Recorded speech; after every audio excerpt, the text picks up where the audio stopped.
પ્રેમિલાબેન અલોકભાઈ બાંગડીએ કહ્યું કે તેઓ ઘરમાં જ બાળકોને ટ્યુશન આપી પરિવારને આર્થિક રીતે મદદરૂપ થાય છે. ઘટના 13મી બપોરની હતી. વેસુ રહેતા માતા પિતાના ઘરેથી ઘર ખર્ચ માટે ₹40,000 લઈ ઘરે પરત આવી રહ્યા હતા.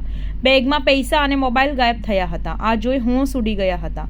દોડીને સોસાયટીના ગેટ તરફ જતા રસ્તામાંથી મોબાઈલ ફોન મળી આવ્યો હતો, જેથી મમ્મીના ઘર તરફ વેસુ સુધી ગયા બાદ પણ પૈસા મળ્યા ન હતા. જેથી પરત ફરતા એક બંગલામાં સીસીટીવી દેખાયા અને તેમને વિનંતી કરી તો આખી ઘટના આંખ સામે આવી ગઈ હતી. ચાલુ મોપેડે પૈસા અને મોબાઈલ ફોન પડી જતા અને ત્યારબાદ એક જ મિનિટમાં જ અન્ય મોપેડ સવાર મોબાઈલ છોડી પૈસા ઉપાડતા સીસીટીવી કેમેરામાં કેદ થઈ ગયો હતો. બસ સીસીટીવીમાં દેખાતા ગાડી નંબર લઈને પોલીસ સ્ટેશન પહોંચી ગયા હતા. મારી વાત સાંભળીને બે પોલીસ કર્મચારીઓએ તાત્કાલિક આરટીઓ અને એપ્લિકેશનમાંથી ગાડી નંબરના આધારે વાહન ચાલકનું સરનામું કાઢી ત્યાં પહોંચી ગયા હતા અને રૂપિયા ઉપાડનાર વ્યક્તિએ પણ માનવતા દાખવી કોઈ પણ સવાલ વગર પૈસા આપી દીધા હતા.